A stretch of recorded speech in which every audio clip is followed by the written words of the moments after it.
oscuro odiar, el valle de huesos ver revivir, cantando aleluya, aleluya, santo, santo, poderoso, el gran yo soy, al que es digno, incomparable, poderoso, el gran yo soy. Levanta tus manos, pueblo unidos. Él es el gran yo soy. Te damos gracias, Padre, por esa sangre que derramaste en la cruz por nosotros. Tú eres el gran yo soy. Tiembla ante ti la tierra, demonios huyen ya al mencionar tu nombre, Rey de majestad. No hay poder infernal que pueda resistir ante el poder y la presencia del gran yo soy, gran yo soy, gran yo soy. Alábale, gran yo soy, gran yo soy.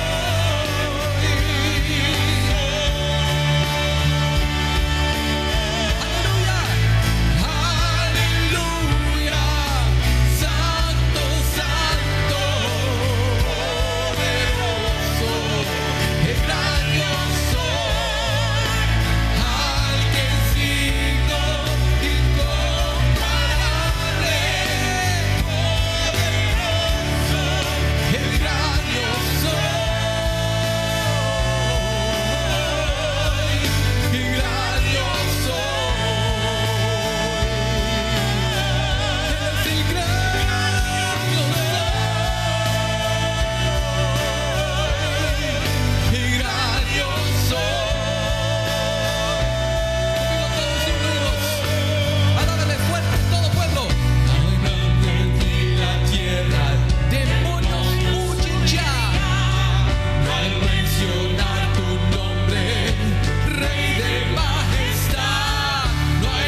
aleluya, santo, santo, poderoso, el gran yo soy, al que es digno, incomparable, poderoso, el gran yo soy, el gran yo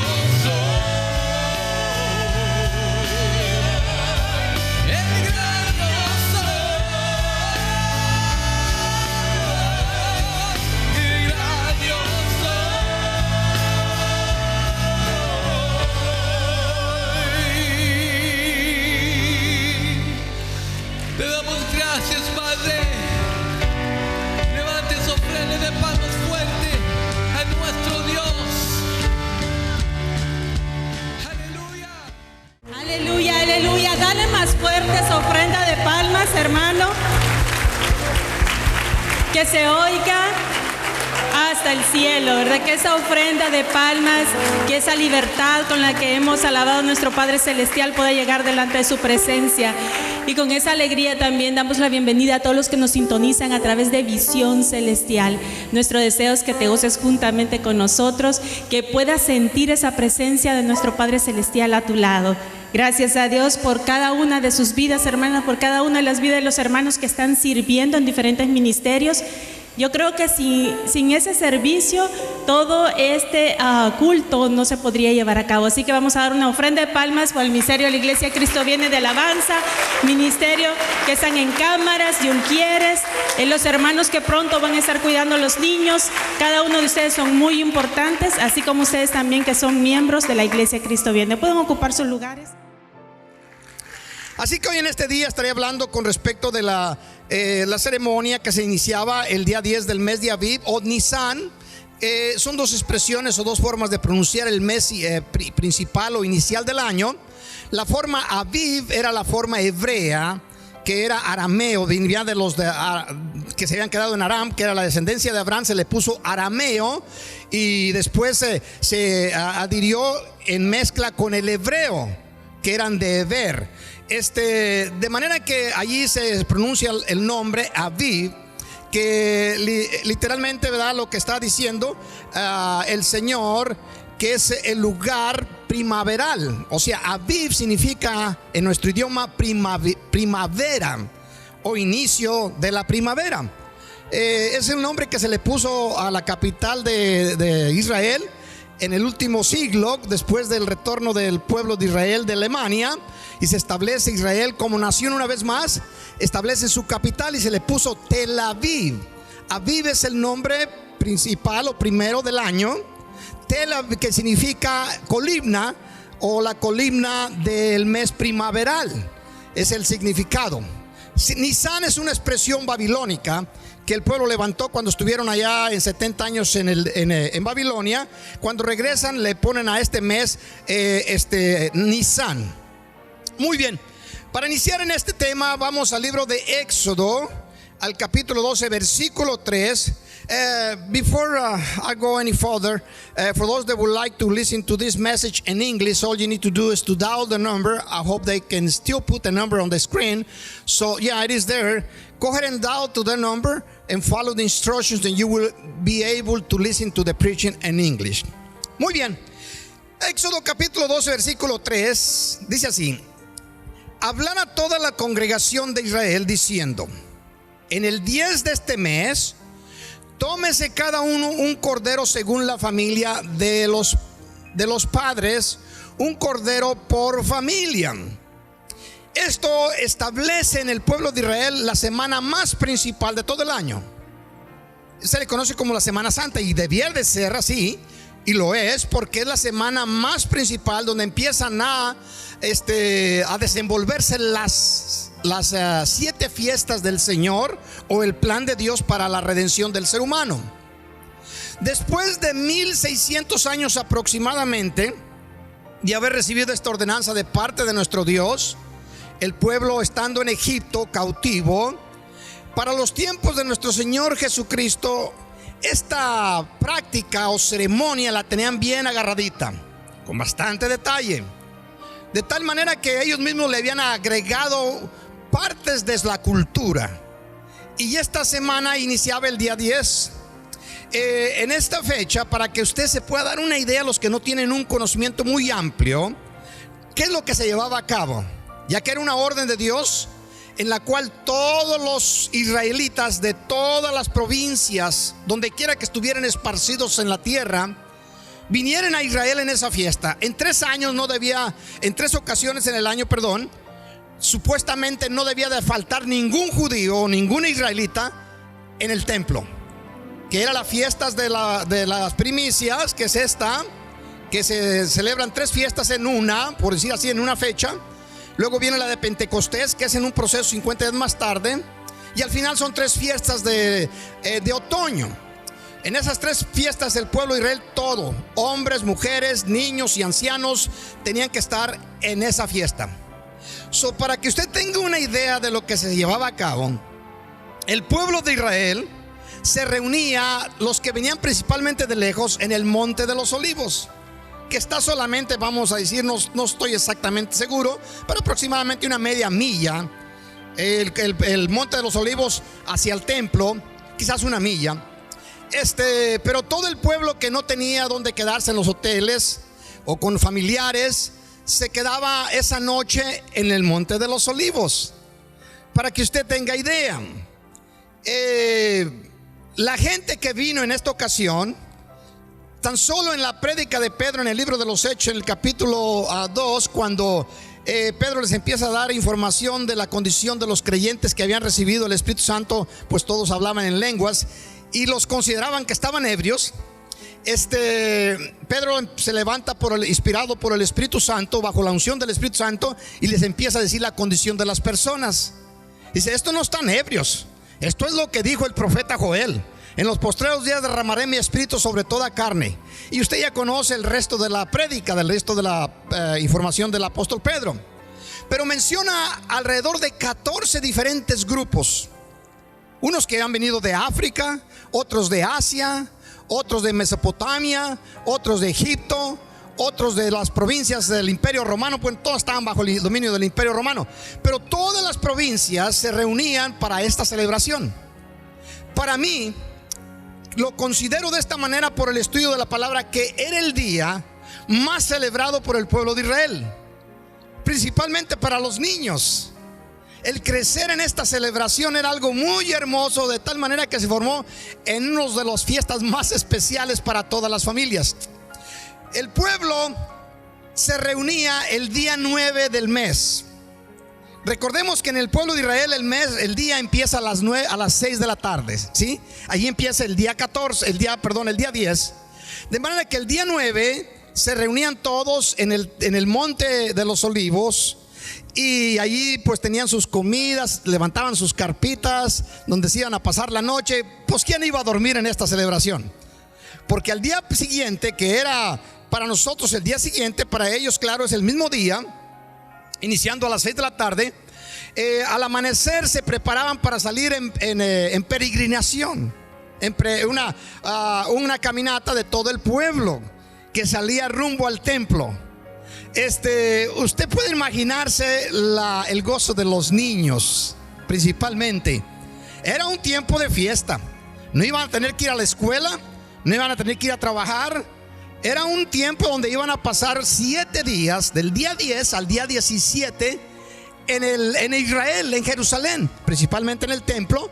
Por las tardes se regresaban al monte de los olivos. Esto a mí personalmente me hubiera gustado muchísimo estar allí. No sé ustedes, pero yo sé que esto, bueno, cada quien en su tiempo, como Dios lo ha establecido. El Señor dice que todo tiene su tiempo. Ahora, la forma de empezar la peregrinación, para que tengan una idea cómo se practicaba en ese tiempo, primeramente está el sumo sacerdote con su familia y sus asistentes, que llevan el cordero. El cordero que Dios les decía, le mencionó en el libro de Egipto, en Éxodo, que apartasen un cordero para sacrificarlo.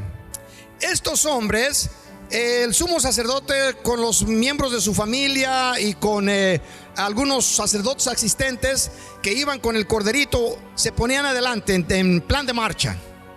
Atrás de él se encontraba el rey de Israel con su familia y algunos de sus asistentes. Esa era la forma en la cual se formaban para empezar la peregrinación rumbo al templo. Después del rey venían los sacerdotes y cantores de la tribu de Leví para entonar cánticos. Después de ellos se adherían a el resto de la tribu de Leví. Después viene todo el resto del pueblo, todos aquellos que temían a Jehová, dice la escritura. Y se armaban se organizaban de esta manera para empezar a caminar hacia el templo. Antes de seguir, le voy a pedir a la joven que me ponga las fotografías que creo el año pasado también las puse, nomás para algunos que no las conocen, y darles un poquito de explicación. Esto es más o menos, por medio de películas, fotografías, lo que está aconteciendo el día que Jesucristo va a descender en esta fecha, que es el día 10 del mes de Aviv o Nisan. Vamos a la siguiente fotografía. Esta es la condición en la cual se encuentra ahorita. Es una vista del monte de los olivos, la parte este. Esa puerta da al este, donde está el monte de los olivos. De manera que estando usted parado en el monte de los olivos, es lo que usted miraba, excepto que estaba en perfectas condiciones. Ahorita ya se han pasado varios milenios y ha cambiado mucho, se han atravesado muros, etcétera, etcétera. Una de las cosas que debemos de tomar atención como creyentes es que las puertas, la puerta que se le llama la puerta de Golden Gate, la puerta de oro, o la entrada de la puerta de oro, son dos puertas unidas. Ahora, esas puertas en el año 700 de nuestro tiempo fueron selladas por Mohammed, líder de los árabes o de los musulmanes. Este les profetizó, pero había un dicho, y siempre lo ha existido, en la Biblia existe, de que por esa puerta debe entrar el Mesías, el Redentor de la humanidad. Déselo a aquellos que lo están sintiendo o comprendiendo.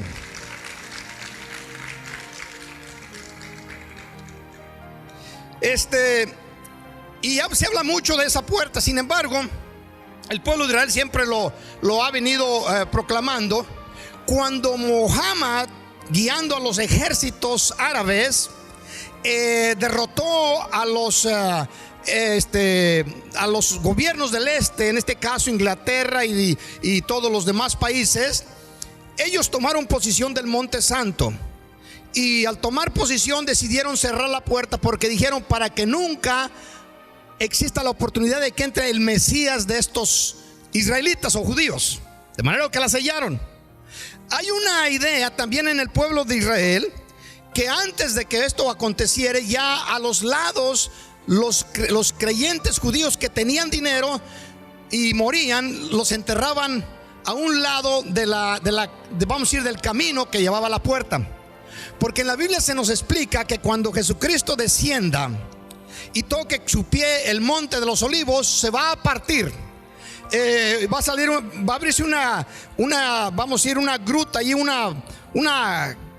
canal, o no sé, como un abismo, y va a abrir todas las tumbas que estén ahí. Serán los primeros que resuciten, de acuerdo a la interpretación de los judíos. Entonces los judíos se enterraban ahí. Los que tenían más dinero, pues es el cementerio más importante de todo Israel. Pero cuando los árabes tomaron posición, dijeron, ok, para que no haya nadie que pueda pasar por aquí, entonces enterraron también sus muertos, y ellos los enterraron en el camino, de manera que todo eso está lleno de tumbas. No se puede entrar por esa puerta. Pero según la Biblia, el día está cercano cuando el Señor Jesucristo va a cumplir su palabra, y se va a abrir esa puerta. Los muertos van a resucitar, como Cristo lo menciona en su palabra. De manera que es algo muy especial. Vamos a la siguiente fotografía. Y además cerca, esta es la forma que se mira la puerta. El Salmo 24 nos habla muchísimo de ella. Lo estaremos viendo un poco más adelante, una porción del Salmo. De manera que por esa puerta, ahora pongan atención, en este día 10 de Aviv, por ella entraban siempre los sacerdotes. El sumo sacerdote y los sacerdotes entraban por esa puerta a través de todo el año.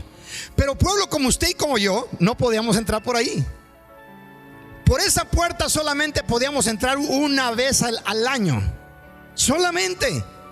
Y ese era en este día, donde todo el pueblo de Israel tenía el derecho, de acuerdo a lo que los judíos interpretaban, y podían entrar por esa puerta.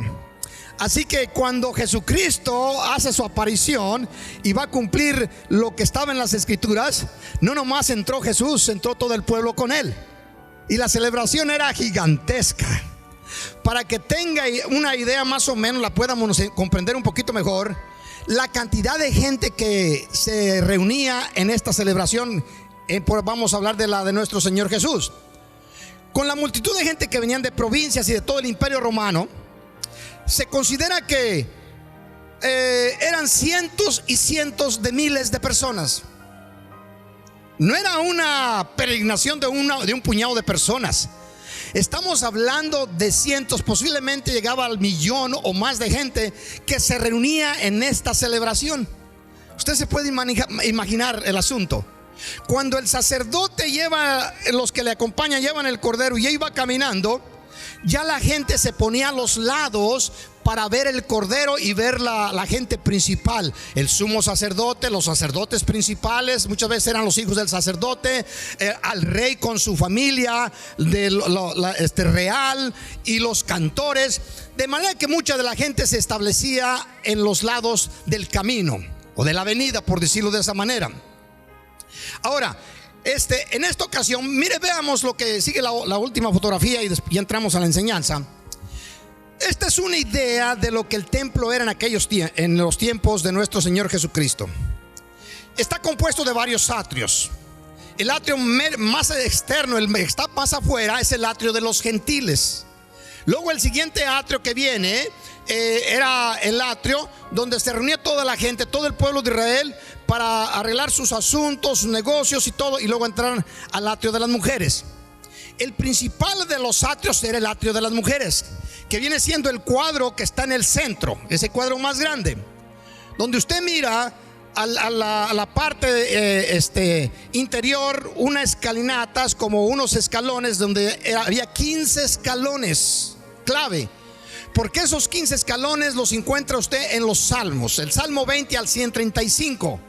Y según la historia del tiempo antiguo, cuando el sacerdote con los sacerdotes que le asistían subían un escalón, entonaban uno de los cantos que se le llaman cantos de ascensión o cantos de subir. Y así cantaban los 15 cánticos antes de que el sacerdote entrara con todo el resto de los judíos al siguiente cuadro que se mira allí muy poco, que está el templo, es lo que se mira allá mero atrás más alto. Entraban ahí abriendo la puerta, que eran dos puertas gigantescas que según la historia nos dice que se requerían de 20 hombres para abrirla. Se le conoce como la puerta de Nicanor, hecha de bronce o de cobre y bronce. Pero hay unos cuadros que están aquí en las esquinas. Hay 4 esquinas, para que usted también comprenda eso. En una de las esquinas, ahí estaba donde estaba todo el material para los sacrificios. Se encontraba la leña. En otro se encontraba el aceite para la unción, y también el lugar donde los sacerdotes tenían su ropa para cambiarse, para purificarse.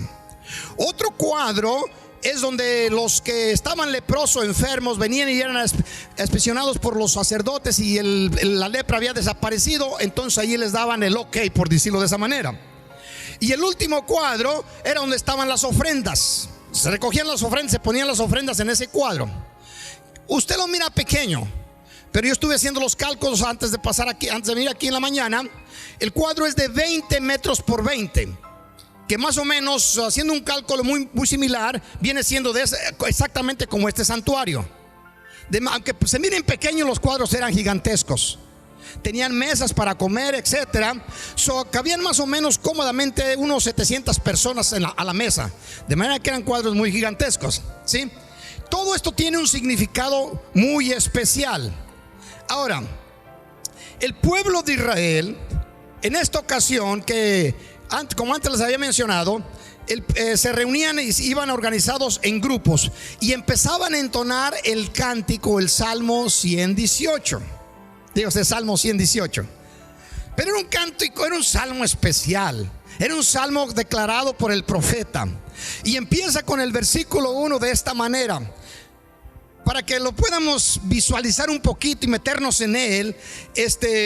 Cuando se iniciaba el cántico, guiado por los cantores de Israel, sacerdotes y levitas, músicos, se paraban todos de pie, daban la voz de arranque y empezaban a caminar muy pausadamente, llevando el cordero. Aquí el asunto era llevar el cordero que iban a apartar para el sacrificio el día 14. Cuando empieza el cántico, entonaban esta expresión. Les voy a pedir que participe conmigo. Si usted mira en los versículos 1 al 4, existe una expresión y dice: alabar a Jehová porque Él es bueno, porque. ¡Qué excelente! Le voy a decir la otra porción del 2 y usted dice la última parte. Diga ahora la iglesia Cristo viene que. Diga ahora la casa de Aarón, o sea, los que se consideren sacerdotes de sus casas, digan: para siempre es su misericordia. Digan ahora los que temen a Jehová que para siempre es su misericordia. Déselo a nuestro Dios y lo siente en su espíritu.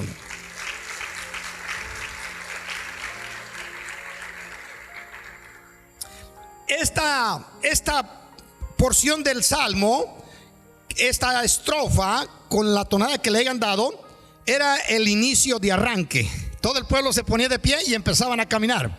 Llegaba un momento donde se paraban. al pararse entonaban otra estrofa. Y la estrofa que entonaban es el versículo 15.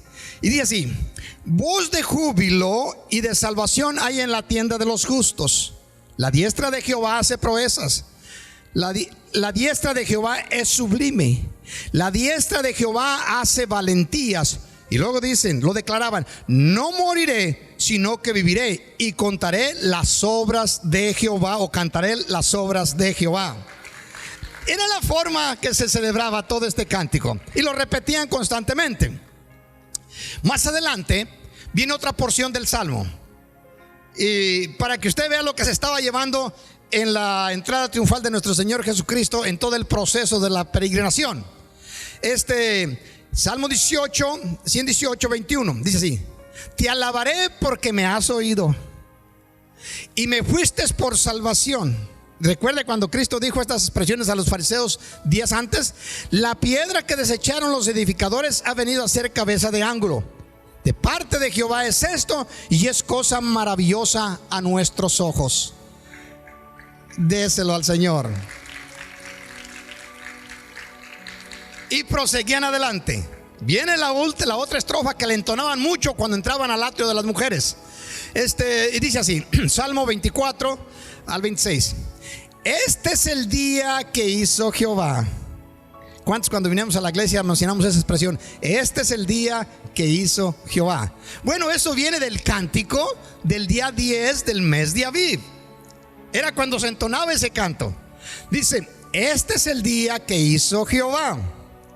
Nos gozaremos y alegraremos en él. Aleluya. Déselo al Señor. Luego viene la última expresión del coro. Y esto, vea lo que está aconteciendo en este cántico. Me llama mucho la atención. El pueblo de Israel era muy directo con Dios en algunos momentos. Le está pidiendo a Dios bendición, pero no lo hace en la forma que usted y yo acostumbramos. Estos van directo al punto. Dice así: oh Jehová, sálvanos ahora, te ruego. Y luego dice, primeramente sálvanos, y luego dice: te ruego, oh Jehová, que nos hagas prosperar ahora, no mañana, no de aquí un mes, ahora.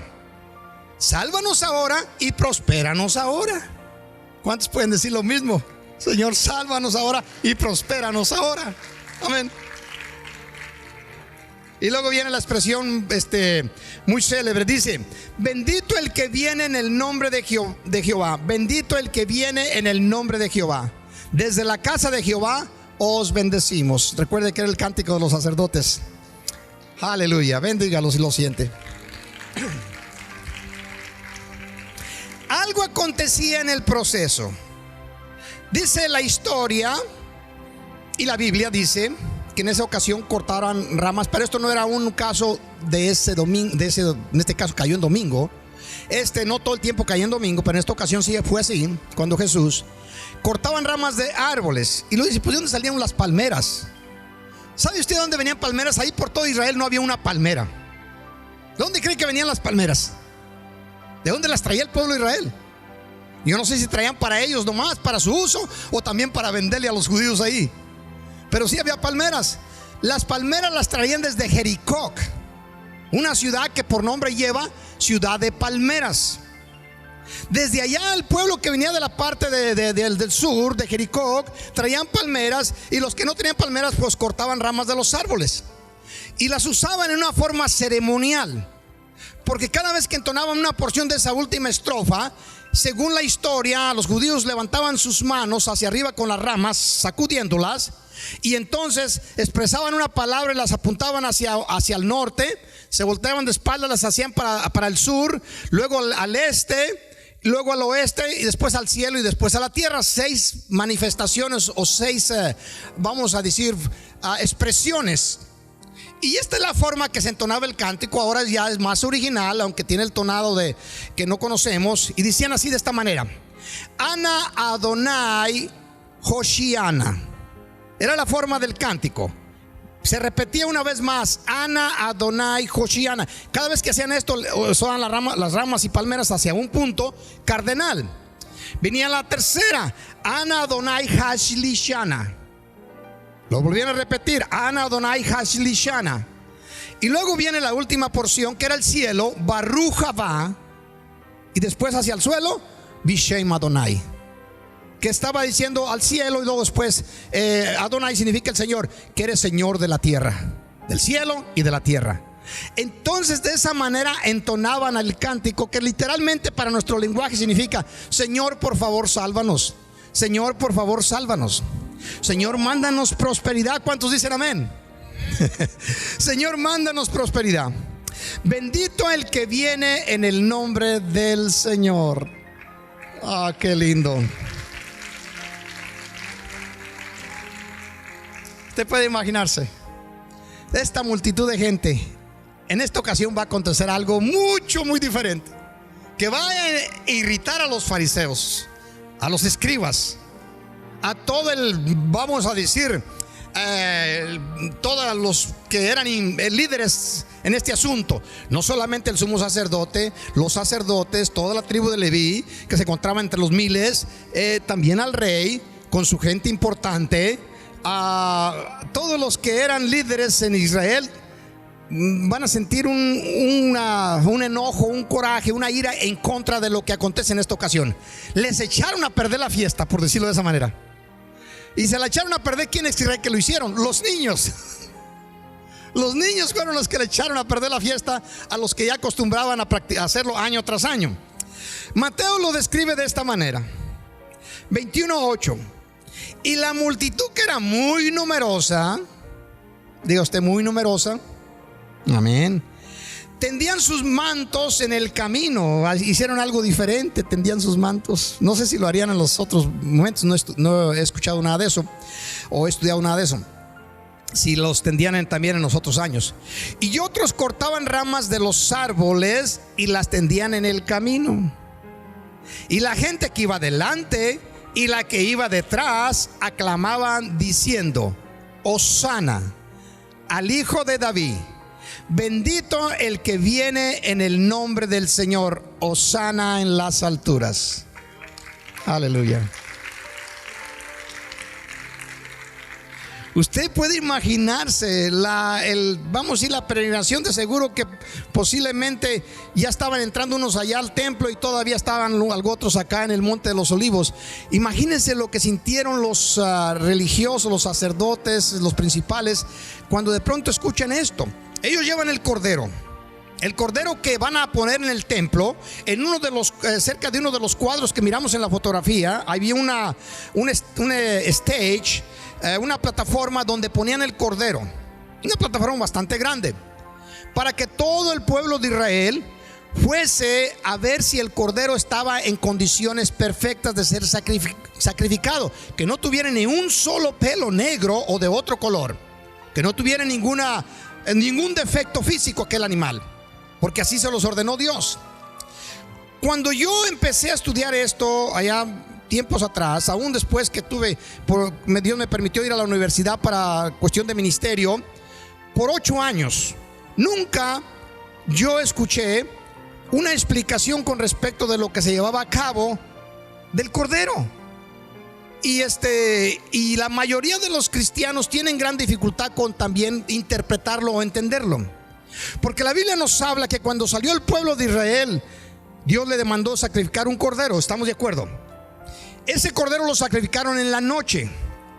Yo no podía cuadrar por qué Jesús le había dicho a 2 de sus discípulos que fueran a un lugar que se le conoce como el aposento alto y le prepararan la cena de ese día, que era sacrificar un cordero.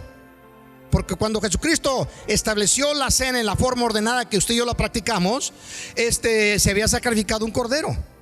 Pero el cordero que se llevaba a otro día al templo era otro cordero, el cual era por todo el pueblo. Lo que yo no cuadraba era que había 2 sacrificios, había 2 corderos, había 2 Pascuas. Y dice yo, ¿por qué una es un día, el día que la comió Jesús con sus discípulos, y a otro día era la de con todo el pueblo? Bueno, lo que yo no entendía era que la división de los tiempos. Las 2 cosas fueron el mismo día 14. Primero.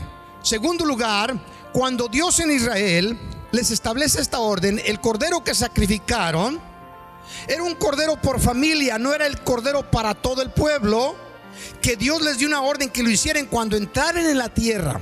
Ya nomás sería un cordero. Primeramente comerían las familias, pero luego tendrían un cordero que en Egipto no comieron. La idea del cordero era esta. El sacrificio del cordero, y usted la conoce perfectamente, era para ser libertados de dos entidades o de dos personajes, por usar ese término. El primero era para ser libertados ¿de quién? Son dos. Uno era del faraón y otro era de Egipto. Cuando un creyente recibe a Jesucristo como Señor, el cordero, en este caso Jesús, es sacrificado por él, y ese cordero lo liberta de dos, por usar personajes. Lo liberta del faraón y lo liberta de Egipto, que literalmente significa faraón o Hasatán, significa a Satanás. Que cuando usted y yo recibimos a Cristo y nacimos de nuevo, el Señor nos libertó de Satanás. Para nosotros Satanás ya no existe, ya murió, no tiene ninguna autoridad sobre nosotros, porque Cristo nos ha libertado de él. Y también nos ha libertado de Egipto, que es un simbolismo del mundo. Todo cristiano debe ser libre del mundo. Si el mundo influye en él, es porque tiene un problema todavía. Les voy a platicar algo que usted lo conoce. Cuando el pueblo de Israel caminaba por el desierto, ya se suponía que habían sido libertados de Egipto y del faraón que murió en el mar. Algunos empezaron a tener una idea de regresar a Egipto. Usted conoce la historia. Y le decían a Moisés: ¿para qué nos sacó Jehová de Egipto? Para matarnos en este desierto. Y se dicen unos a otros, cuando Moisés estaba hablando allá con Dios en el monte santo, le dicen a Aarón: haznos un Dios que vaya delante de nosotros para que nos regrese a Egipto, porque de este Moisés que nos sacó no sabemos ni qué haya acontecido con él. Ya usted conoce la historia. Esta gente que en sus corazones se regresaron a Egipto es paralelo a todo aquel cristiano que nace de nuevo y sigue todavía cautivo del mundo, que no logra sacudirse al mundo. Es un creyente, pero el mundo lo absorbe, lo domina, lo controla, y en sus corazones se vuelven a Egipto. Y todavía, aunque están entre el pueblo, sin embargo, sus inclinaciones todavía son las inclinaciones de Egipto. Es un paralelo a nuestro tiempo. Pero cuando usted y yo nacimos de nuevo, el Señor ya hizo el trabajo a favor nuestro. Lo único que tenemos que hacer usted y yo es creerlo y ponerlo en práctica. Somos libres de Satanás y también somos libres del mundo. ¿Cuántos dan gloria a nuestro Dios?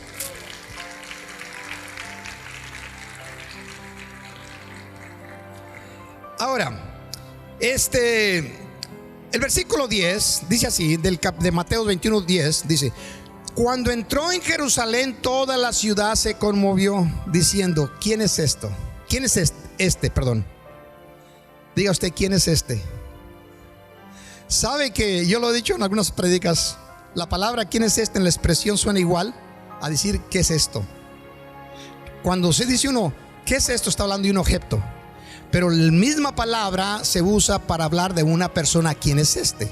La forma de diferir, pero son sinónimas una de la otra. O sea, ¿quién es este?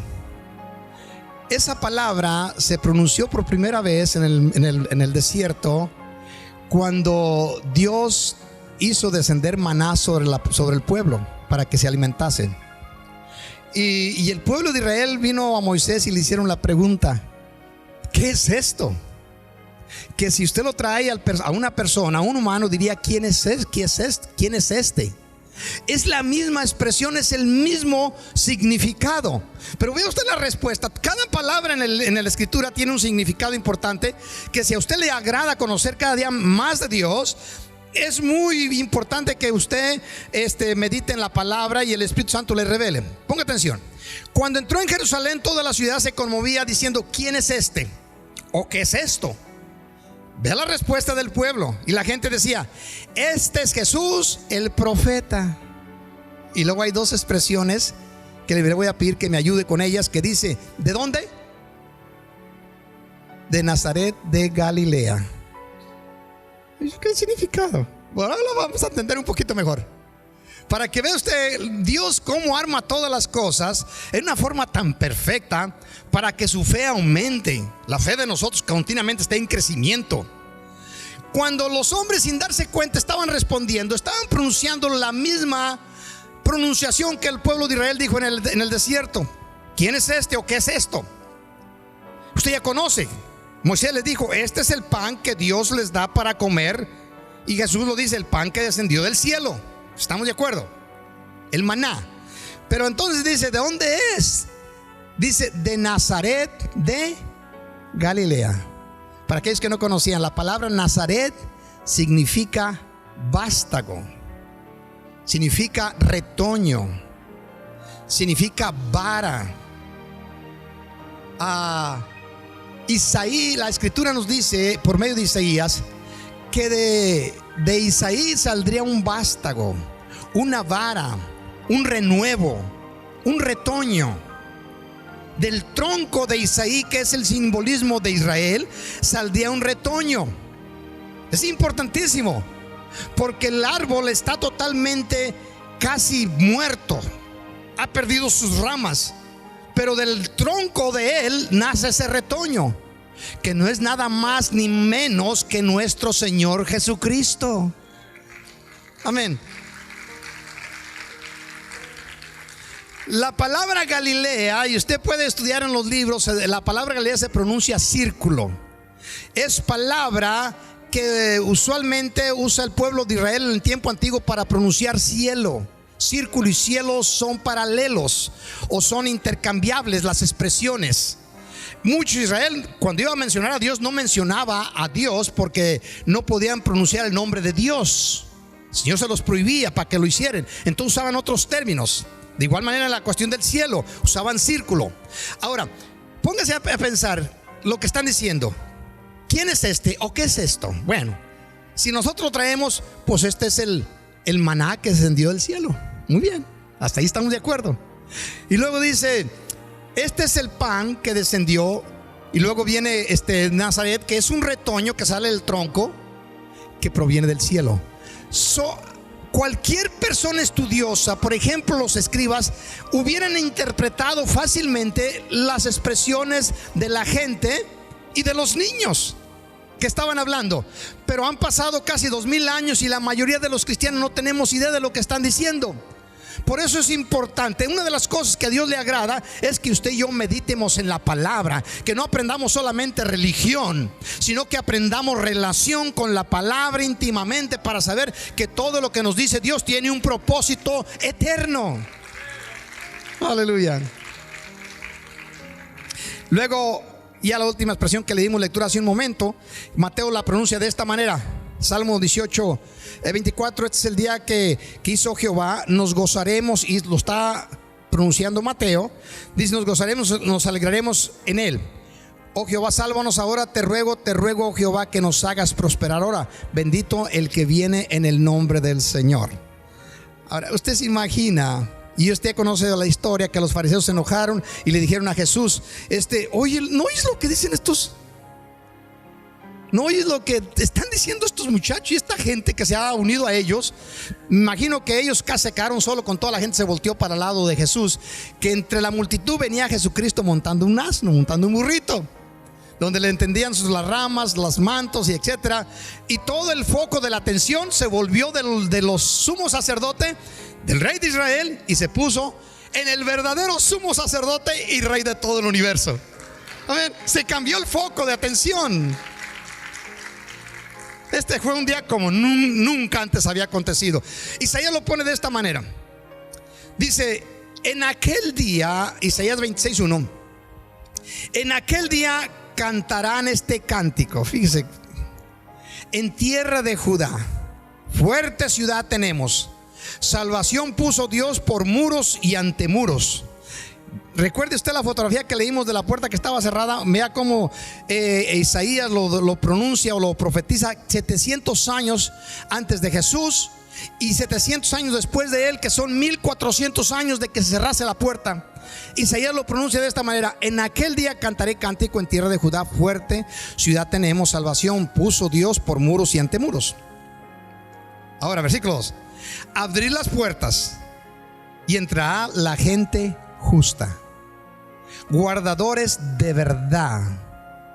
Espero que lo entienda. Jesús dice: el que me ama, mi palabra guardará. Los que guarden la palabra de Dios, los que la atesoren y sean guiados por ella. Ahora dice: tú guardarás en completa paz aquel cuyo pensamiento en ti perseverará, porque en ti ha confiado. Te guardarás. Aleluya. Creo que no le di el tono correcto ahí. Ya voy a terminar. Salmo 24:7. Y esto es profético, Eso es profético. Ya se cumplió una parte, falta la siguiente. Salmo 24:7. Y está hablando del mismo asunto. Alzad, oh puertas, vuestra cabeza. ¿Recuerda la puerta que vimos en la fotografía? Muy bien, esa puerta se está refiriendo el Señor. Y alzaos vosotras puertas eternas, y entrará el Rey de Gloria. ¿Por qué Dios lo pronuncia dos veces? ¿Usted tiene idea? Porque en una ocasión las puertas tuvieron que alzar sus cabezas, literalmente, o en la forma simbólica, más bien dicho. Va entrando Jesús. ¿Sabía que a Jesús no se le daba oportunidad de entrar por esa puerta solamente una vez al año, como lo hacía todo el resto del pueblo? El resto de las ocasiones que iban, siempre tenían que entrar por la puerta del sur, donde estaban unas escalinatas y había un estanque grande donde Pedro bautizó como 3,000 personas o 5,000 en la primera prédica. Ahí los bautizó en ese estanque donde se purificaban. Llegaban ellos en los escalones, el agua llegaba en los escalones. Había una forma, se sentaban en ellos. Algunos entraban adentro y se limpiaban, lavaban los pies, las manos y algunos hasta la cabeza. Es una expresión que Pedro usó en una ocasión cuando le dice a Jesucristo: si no dejas que yo te sirva. ¿Cómo fue cuando le lavara las manos y la cabeza? Y le dice Pedro: no, Señor, tú no me... Jesús les empezó a lavar, gracias hermanos, le empezó a lavar los pies. Y entonces Pedro le dice: tú no me vas a lavar los pies, jamás. Y Cristo le dice: si no te lavo los pies, no tendrás parte conmigo. Dice: lávame los pies, las manos y aún la cabeza. Era la costumbre, era un simbolismo de bautismo. Pero esa purificación se tenía que hacer cada vez que fueran a una de las fiestas. Pero ya después de que Cristo ha resucitado, solamente lo tenemos que hacer una. De manera que si alguna persona ha aceptado a Cristo, lo siguiente que tiene que hacer es bautizarse. ¿Cuánto le damos gloria a nuestro Dios? Bendígale con su ofrenda de palmas. La primera vez que estas puertas se abrieron para que entrara el Rey de Reyes, el Rey de Gloria: alzaros puertas vuestra cabeza, y alzaos vosotras puertas eternas, y entrará el Rey de Gloria. Está hablando de dos puertas porque son dos las que están allí, aunque están unidas. Una se abría por un lado y otra para otro. Se le llaman dos puertas. Y luego viene la segunda ocasión. ¿Quién es este? Es la expresión que ¿qué es esto? ¿Quién es este? Este es el pan del cielo. Jesucristo lo dijo: yo soy el pan. Moisés no les dio el pan del cielo. Yo soy el verdadero pan que ha descendido del cielo. Se los dijo allá en Marcos: y el que no coma de este pan no tendrá vida en sí. Y dice: ¿quién es este? Dice el profeta: ¿quién es este Rey de Gloria? Él mismo da la respuesta: Jehová el fuerte y valiente, Jehová el poderoso en batalla. Esta porción no la puse en la para salir allí, se me olvidó.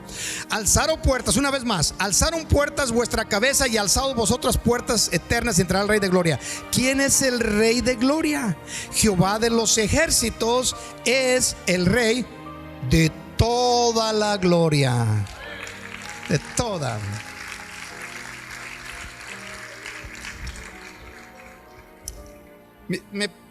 Usted se puede imaginar. Mientras el grupo pasa por acá, les voy a invitar que se pongan de pie si son tan amables. No es solamente de celebrar estas fechas en forma rutinaria, en forma como hemos aprendido posiblemente algunos, sino es de conocer. Él nos enseña en su palabra: si en algo quieres deleitarte, deleítate en conocerme a mí.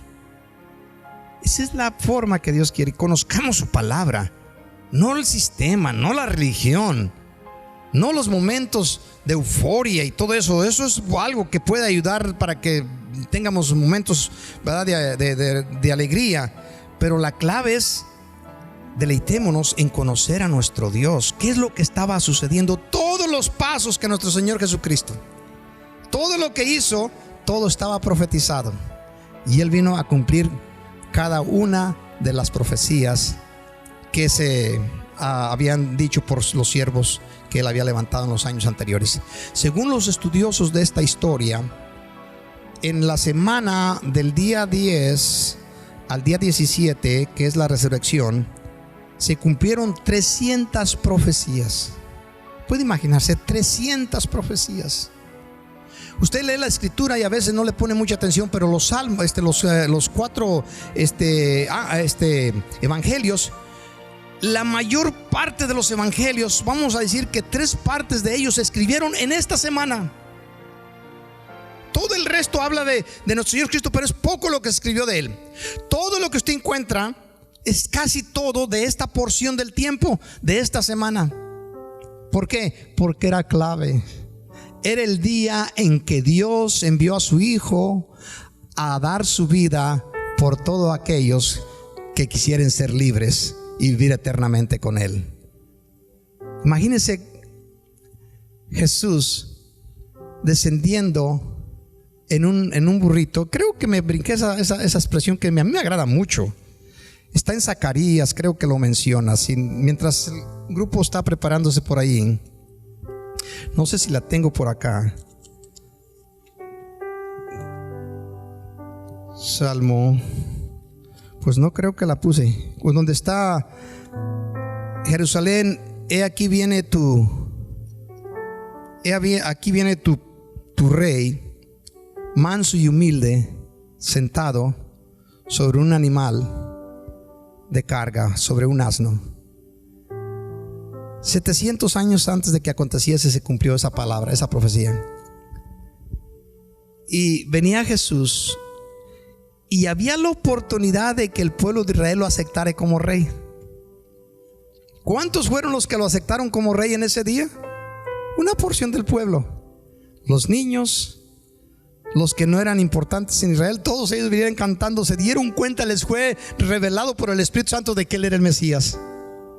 Hosana en las alturas, bendito el rey que viene, bendito el hijo de David que viene. Y empiezan a entonar esa expresión: Baruch haba Bishem Adonai. Tu rostro inclinado.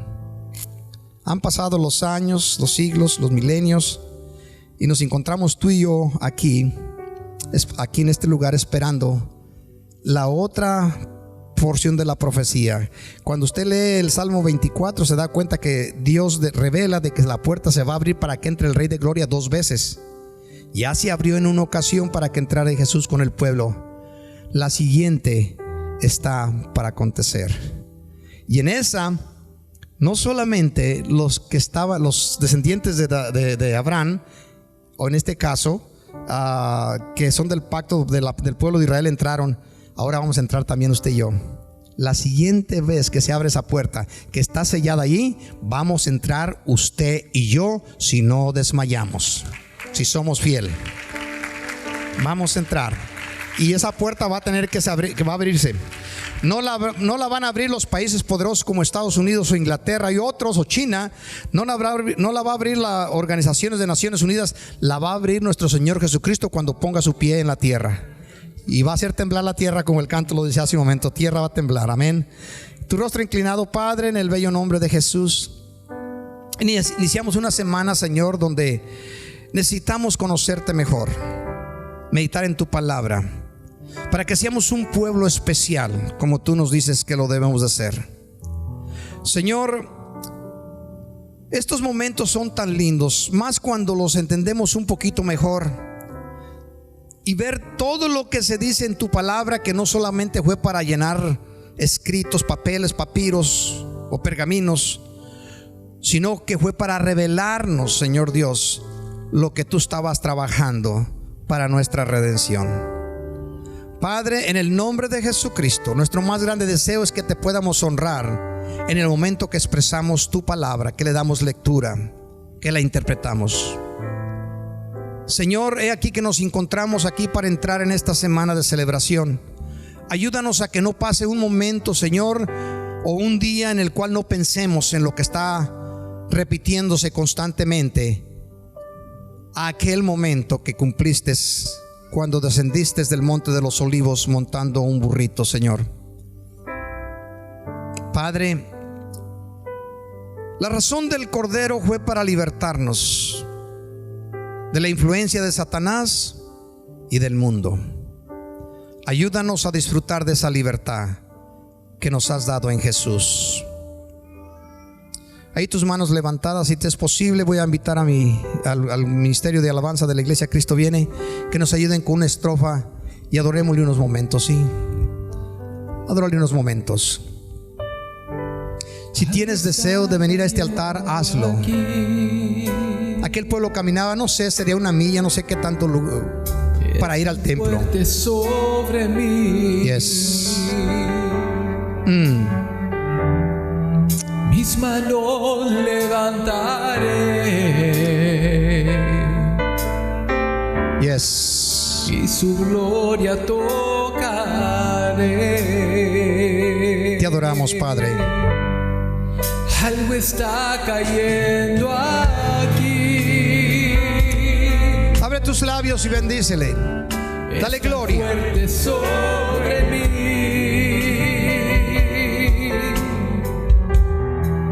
Mis manos levantaré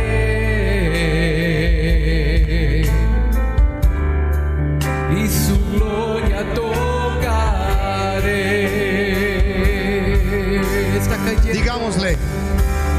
Y está cayendo.